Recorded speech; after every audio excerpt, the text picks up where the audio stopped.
Buenas tardes, queridos amigos televidentes de Lora Televisión, otra vez con ustedes en nuestro programa Personas y Testimonios.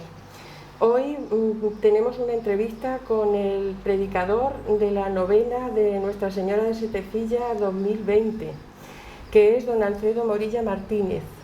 Don Alfredo, bienvenido. Muchas gracias. Don Alfredo Morilla Martínez es sacerdote diocesano, es párroco del Reposo, del Buen Reposo o del Reposo. De la parroquia Nuestra Señora del Reposo. De la parroquia de Nuestra Señora del Reposo, y es también capellán del Hospital San Lázaro y del Colegio de las Irlandesas de Sevilla Capital.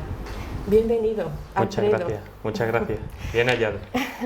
Muchas gracias también por desplazarte desde Sevilla, que sabemos que acabas de salir de una guardia en el hospital y te has venido para acá. Bueno, quitando. pero sin problema, cuando uno está a gusto y le solicitan pues algo, pues sin problema se hace.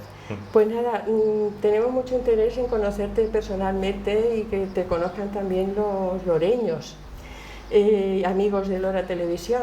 Nos gustaría conocer pues de dónde eres, cómo ha sido tu infancia, tu juventud, tus estudios. ¿Nos podías contar algo de eso? Lo que tú quieras compartir. Sin problema ninguno. Hace unos días cumplí 38 años y ahora el 5 de septiembre es el aniversario de nuestra ordenación y cumplimos 10 años de sacerdote. Nos ordenaron en el año 2004 de sacerdote. Y en el 2004 entré en el seminario, nos ordenaron en el 2010. Y bueno, pues mi historia y mi vida pues es de lo más normal del mundo. Hay veces que piensan algunas personas que la vocación surge de una manera muy extraordinaria, en familias pues muy diferentes a lo normal.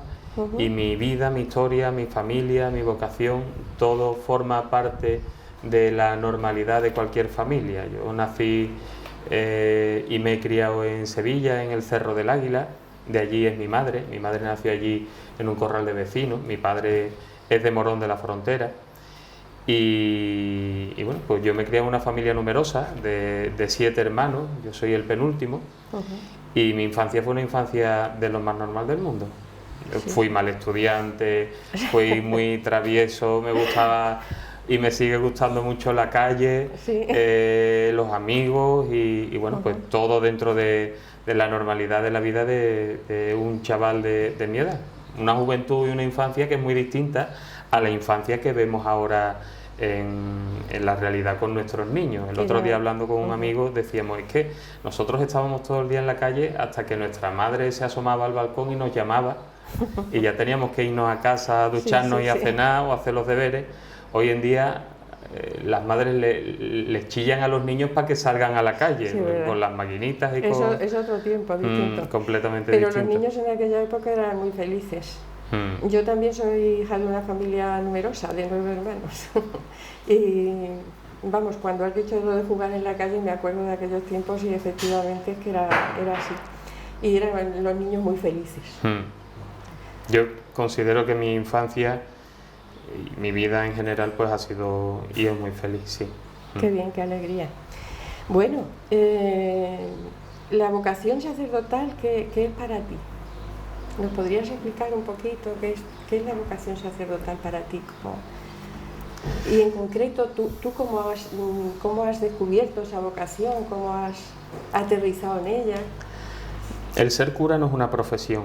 Hay veces que la gente piensa que el cura es cura como una profesión más, ¿no? Y surge también ya el tema de por qué los curas no se casan, porque si los curas se casasen seguramente habría más curas y todas estas cosas.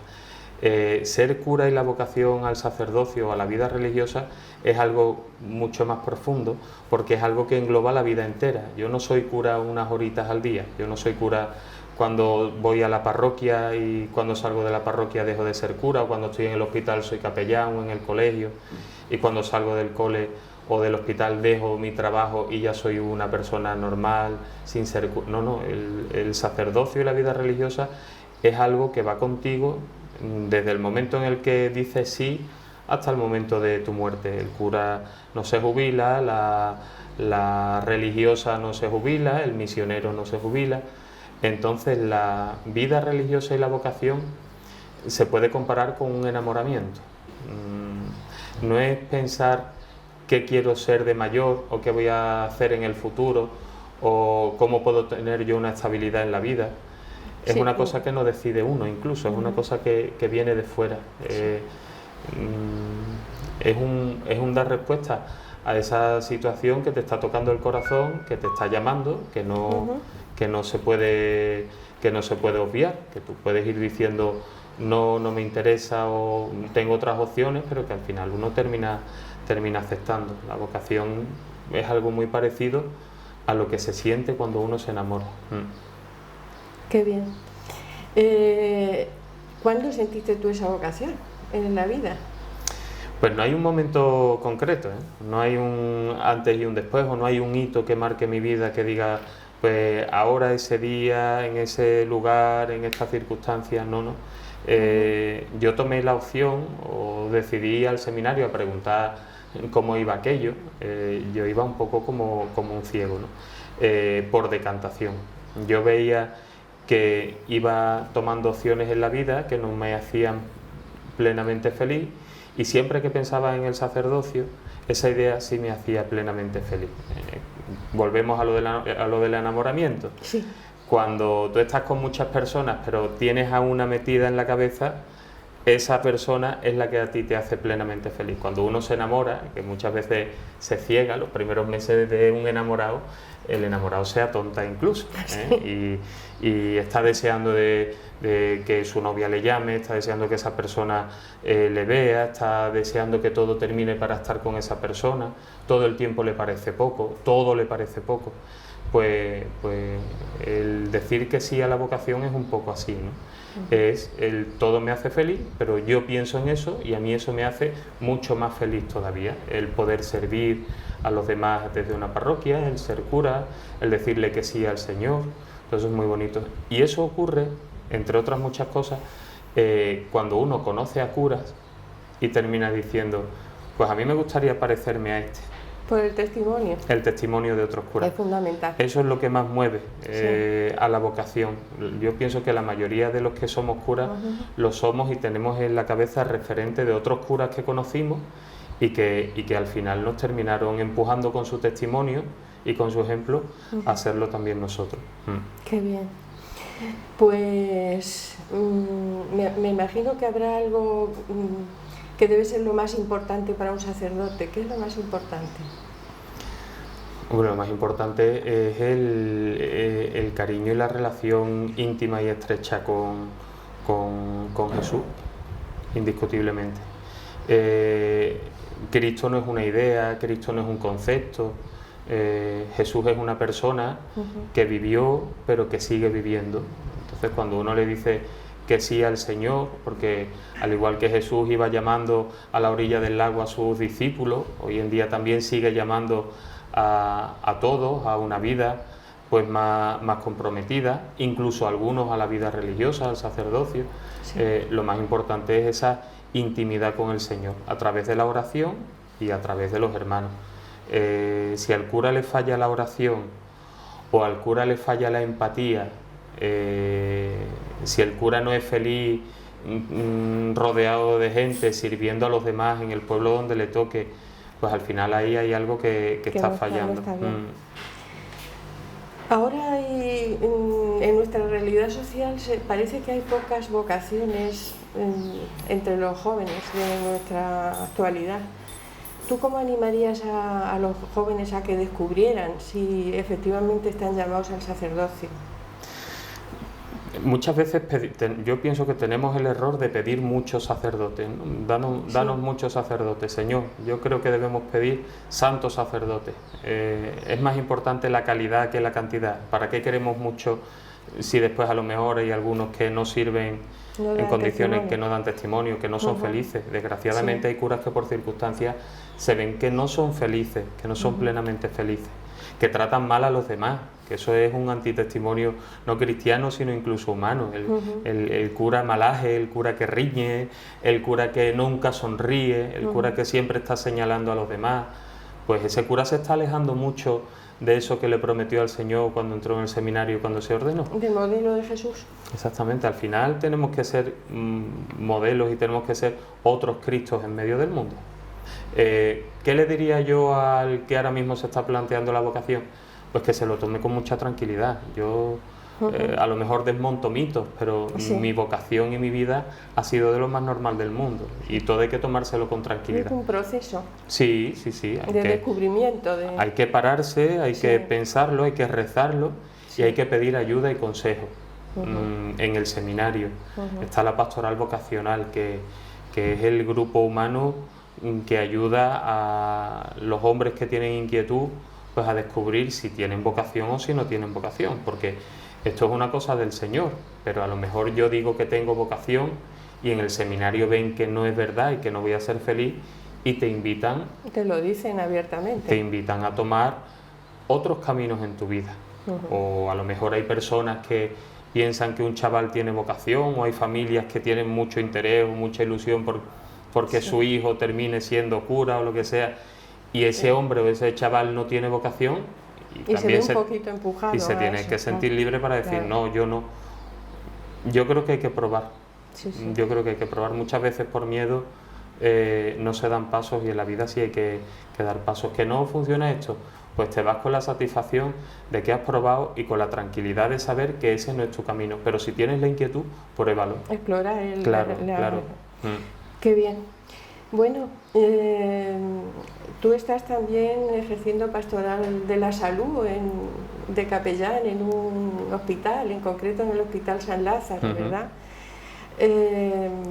Debe ser interesante y testimonial también el prestar ese servicio dentro de un hospital. ¿Cómo es el servicio de un capellán? ¿En qué consiste? Muchas veces para atacar a la Iglesia hay sectores políticos que atacan a los capellanes de la cárcel, a los capellanes del hospital. Hoy en día vivimos un momento en el que se intenta borrar todo lo que tenga que ver con la Iglesia de la sociedad y de los ámbitos públicos. Hay gente que cuestiona que por qué tiene que haber un cura en un hospital, o por qué tiene que haber un capellán en una cárcel, ¿Por qué hay que pagar? Que bueno, que después... lo de pagar es poquito. Eso es también muy relativo, ¿no? Para el servicio que se presta. Es casi una cosa simbólica.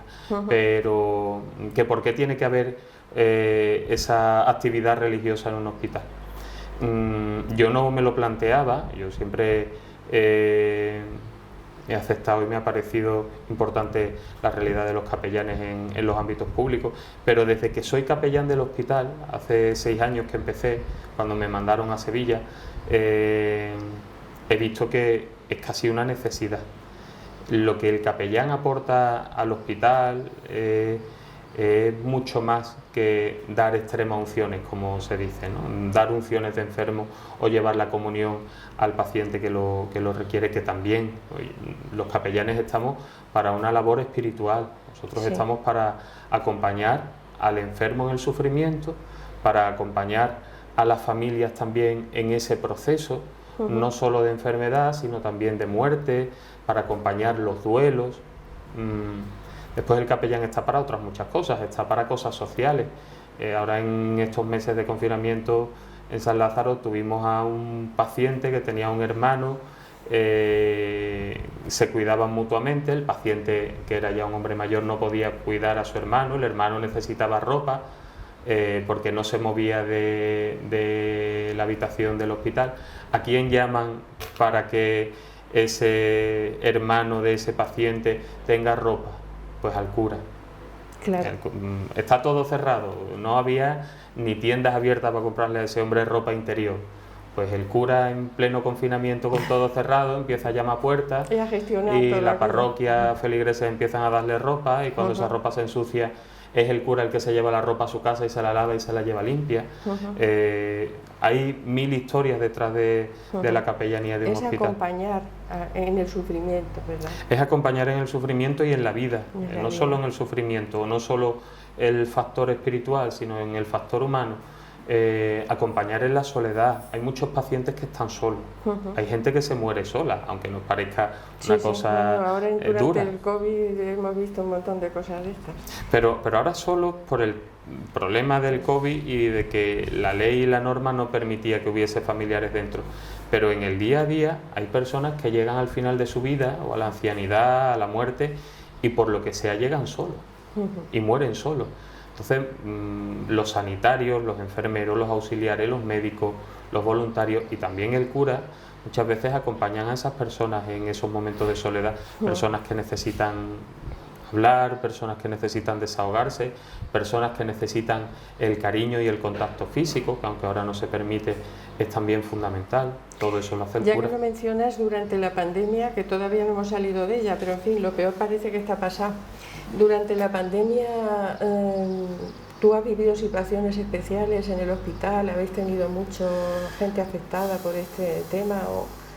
San Lázaro es un hospital muy pequeño.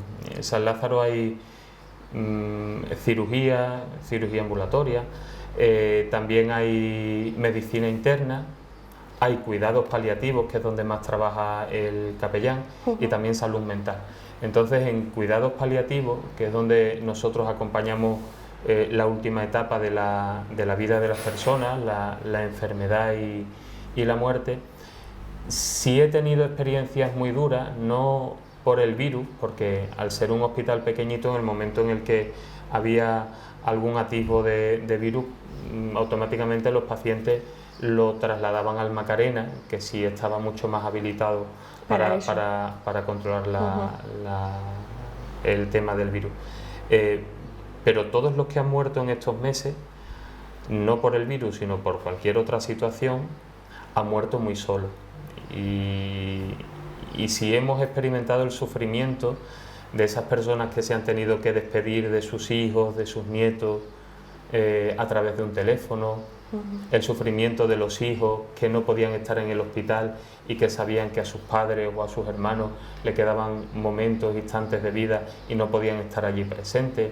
Sí. Hemos vivido situaciones muy difíciles. Lo que pasa que tal vez, como no nos han terminado de mostrar en los medios de comunicación la realidad del dolor, la crudeza hemos visto muertos de otros países, no hemos visto los muertos de España, hemos visto y se nos comunican situaciones de muchos lugares, pero lo nuestro pues como que ha estado anestesiado, ¿no? Y yo pienso que tal vez la sociedad no haya sido plenamente consciente, si no le ha tocado a la familia, de lo que se ha vivido. Efectivamente, sí. Yo creo que nos han tratado con demasiado mimo, digamos, los medios de comunicación, en el sentido de no alarmarnos, pero claro, muchas veces es necesario enfrentarse con la realidad para también actuar en consecuencia. Bueno, pues qué bien, me gusta mucho tu pastoral de la salud. Como hemos dicho al principio de la entrevista, estás aquí porque vas a ser un predicador de la novena de Nuestra Señora de Setefilla. ¿Tú conoces Setefilla? ¿Has estado aquí en Lora alguna vez? Sí, muchas veces. Además, Lora yo iré donde el Señor me mande. Tenía un amigo que me decía, vamos donde nos mande el Señor, y se quedaba callado y después decía, el señor obispo, claro, porque al final es el señor obispo el que dice dónde va cada uno, pero siempre tenemos que tener la maleta hecha y tenemos que estar dispuestos a movernos donde se nos solicite y donde hagamos falta, pero Lora para mí es de los pueblos donde yo creo que pastoralmente me podría desarrollar a la perfección, porque Lora es un pueblo muy bonito para ser cura. Yo conozco mucho Lora porque el párroco de vuestra parroquia de la Asunción, don Antonio Guerra, fue compañero del seminario mío desde antes de entrar incluso en el seminario. Fíjate. Allá por el 2003 nos conocimos en la pastoral vocacional, que es, como digo, el grupo donde los hombres que tienen inquietud pues se acercan al seminario y preguntan, y tienen un periodo pues para pensar si entrar o no en el seminario. Ahí conocí yo a Antonio, que había dejado sus negocios, sus historias en el pueblo, y que también se estaba planteando la vocación. Y automáticamente conozco a Antonio, conozco Lora, y conozco Setefilla, porque donde hay un loreño de buen corazón, ahí está también la Virgen de Setefilla. Indiscutiblemente, eso forma parte del ser de Lora. Sí, sí, sí.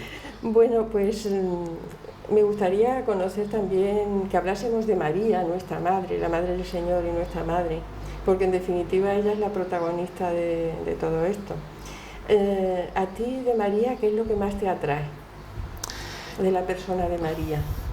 Yo soy un cura muy mariano, somos cristianos, porque sí. Cristo es el que nos salva y Cristo es el Mesías, el que viene al mundo y tal, ¿no? Pero todo lo que ya sabemos, pero María es la que trajo al Señor al mundo. A mí me gusta mucho humanizar la imagen de María.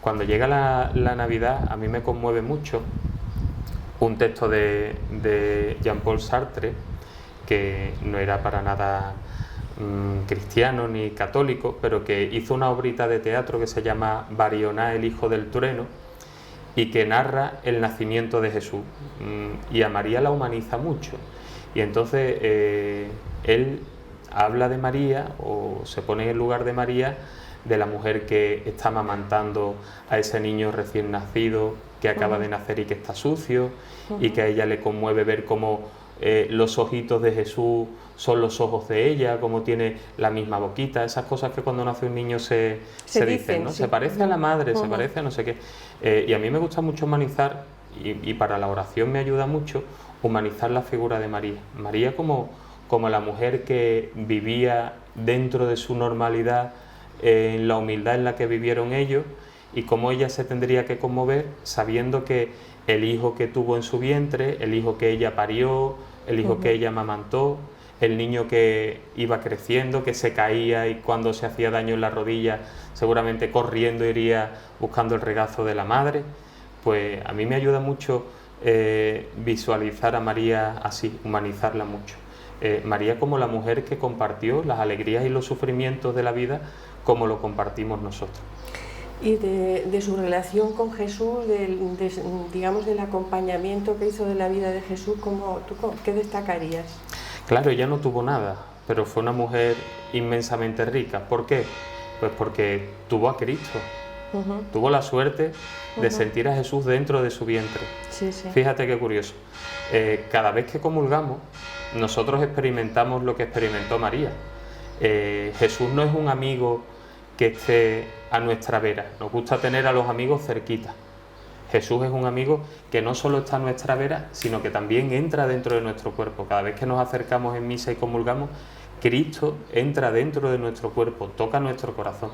Esa experiencia la vivió María, que tuvo la suerte de llevar 9 meses a Jesús en su vientre. María, que fue el primer sagrario, ella tuvo la suerte de sentir el corazón y el latido de Jesús sonando y latiendo y palpitando a la par que el suyo, ¿no? Entonces esa relación de María con Jesús a nosotros los cristianos nos tiene que ayudar muchísimo. María era feliz porque María tenía a Jesús.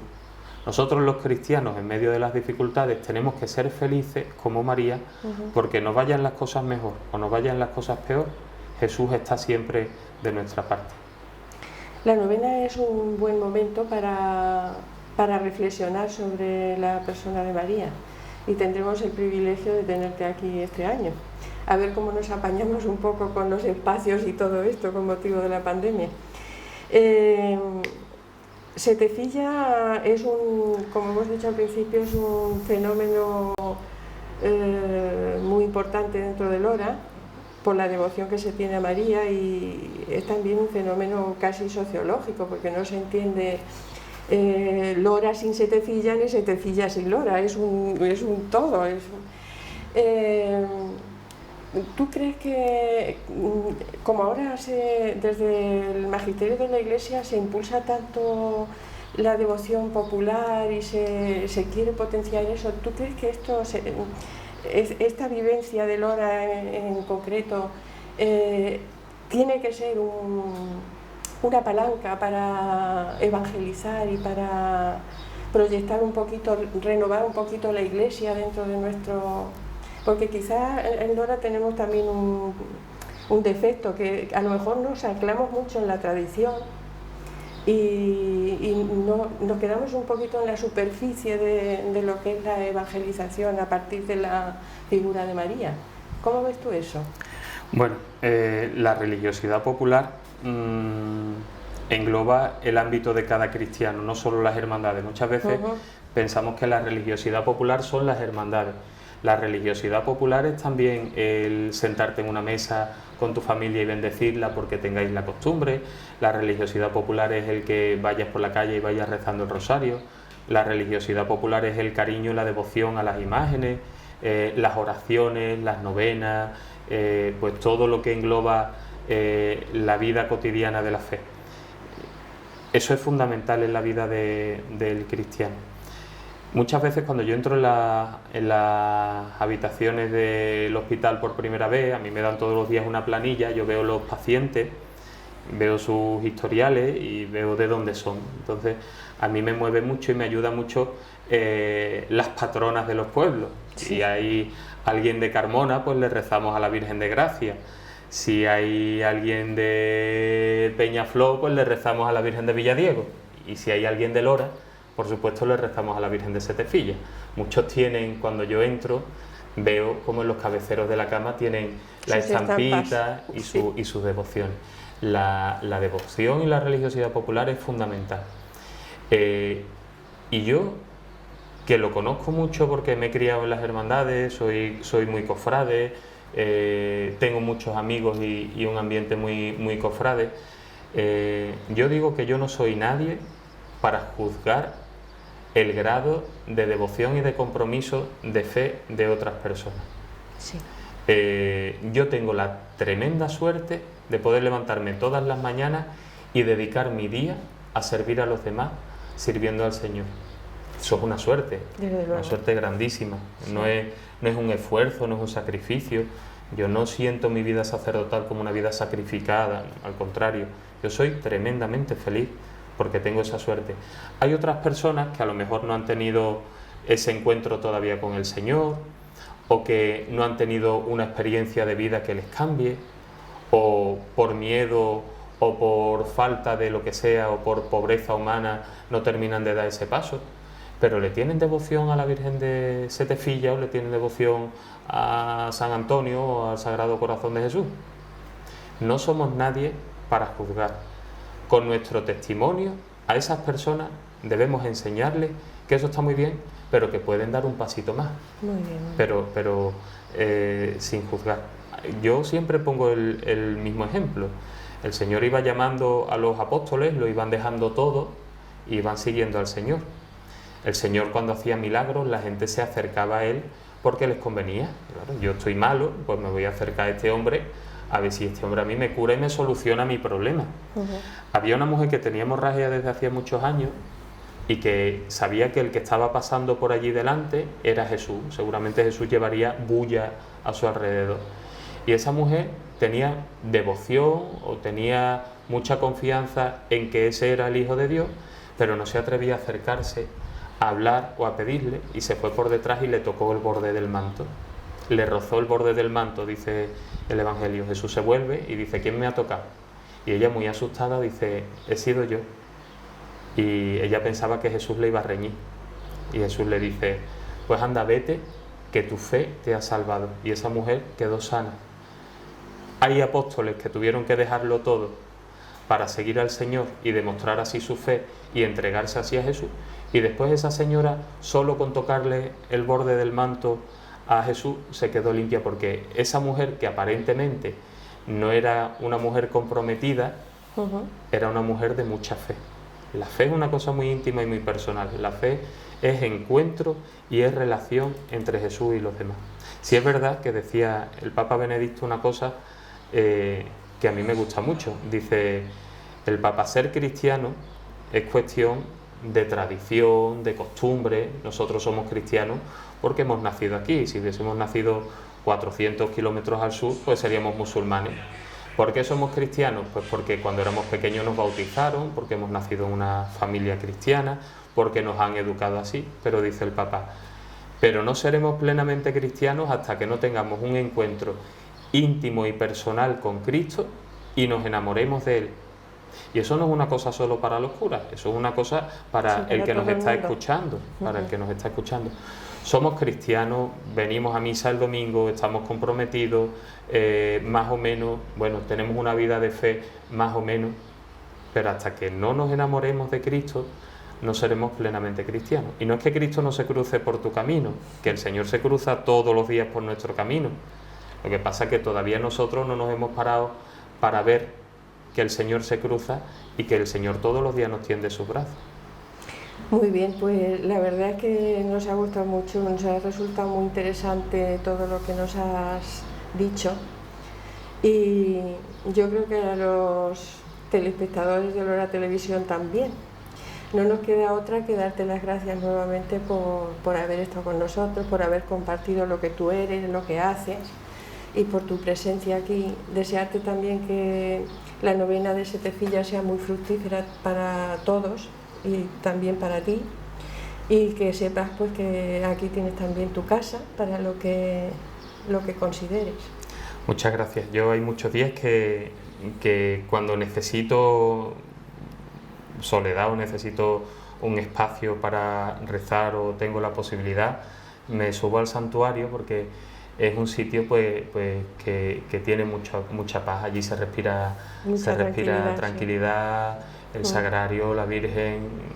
Conozco el pueblo por eso, porque tengo a vuestro párroco, que es compañero y que es amigo, que es don Antonio, que quiere mucho a Lora y que me ha enseñado también a querer a Lora, a la Virgen de Setefilla, por supuesto. Y bueno, y muy encantado y muy a gusto de estar aquí en el pueblo, de poder estar esta novena viviendo y compartiendo con los loreños y con los devotos de la Virgen de Setefilla, pues una de las cosas más bonitas que tenemos los cristianos, que es el amor y el cariño a la Virgen María. Los loreños tenéis la suerte de tener la Virgen bonita de Setefilla, con esa cara, con esa sonrisa, con ese niño. Y bueno, pues si Dios quiere tendremos la posibilidad de vivir una novena especial, distinta, pero no peor, simplemente claro. Pues distinta, y bueno, vamos a pedirle al Señor que nos ayude para que cuando termine la novena seamos un poquito mejores, que la novena nos ayude a cambiar y acercarnos un poquito más al Señor. Eso nos hace falta a todos. Pues muchísimas gracias. Gracias a ti, Pepita. Y a ustedes también por haber estado con nosotros una semana más. Si lo desean, nos vemos la próxima. Hasta luego, que lo pasen muy bien.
paces nostras.